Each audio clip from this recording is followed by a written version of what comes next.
Right up there with how the gun on the original Duck Hunt game worked, why it hurts so much to step on a Lego brick is one of the questions we're asked the most, so it's high time we answered it. As anyone who's done it knows, stepping on a Lego block is something akin to being shot in the foot by a knife soaked in bullet ant venom. In truth, this is an inherent danger of allowing a child to exist in your home. While we will never know who the first person to step on a Lego block and curse the day Kirk Kristiansen borrowed, without permission, the idea of Lego bricks from the patented Kiddicraft Self-Locking Building Bricks, we can answer the question of why stepping on one of the little buggers hurts so much more than many other common household items.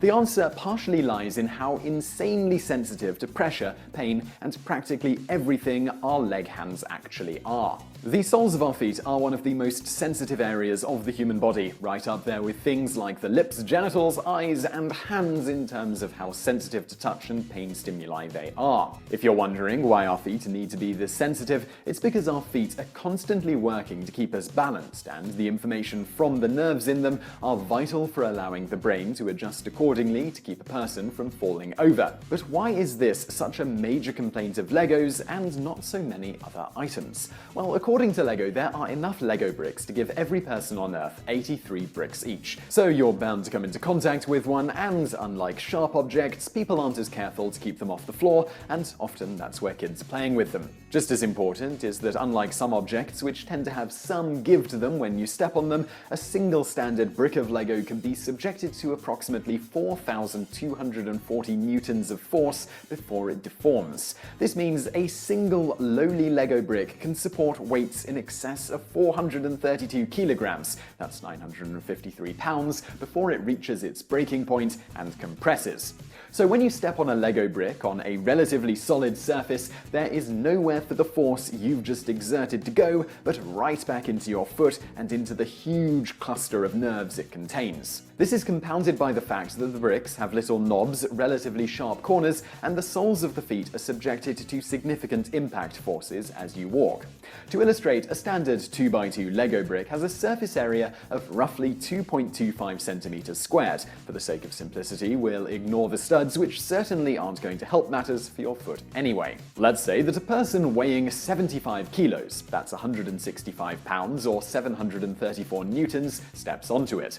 Now, the pressure on a given object is equal to the force applied divided by the area over which it is spread. That's P equals F over A. So even if that 75 kilo person were just standing on the Lego with one foot, rather than having their foot accelerating downward at some rate, as with walking, this gives us 734 newtons divided by 0.000225 meters squared, which is roughly 3,262,222 pascals of pressure. For reference, that is roughly 32 times standard atmospheric pressure, all suddenly forcing its knobbly, unforgiving way against one of the most sensitive parts of your body.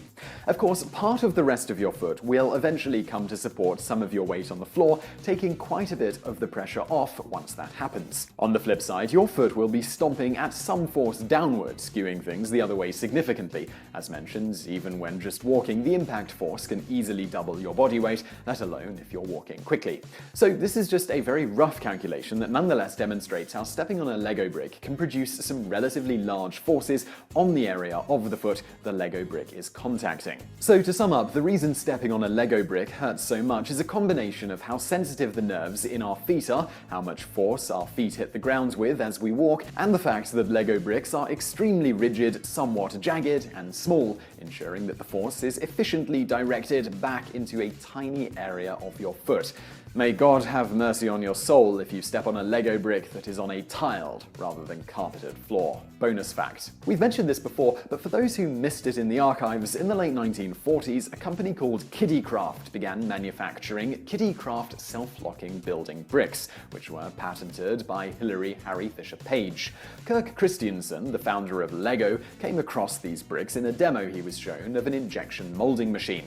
He then copied these bricks and sold versions of them under his own brand as automatic binding bricks. It isn't clear whether Kristiansen knew these bricks were patented or not at the time, or just saw the potential of such a small plastic brick as a toy product when observing the injection molding machine demo.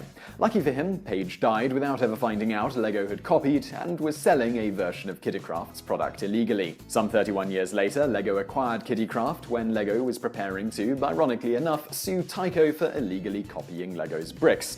Hence, to strengthen their case, they needed to own Kiddicraft and the original patent. In the end, they lost the case anyway, and Tyco got to continue selling the bricks, which at the time were earning them about $20 million annually. So the $3 million Tyco spent in the legal battle with LEGO ended up being well worth it.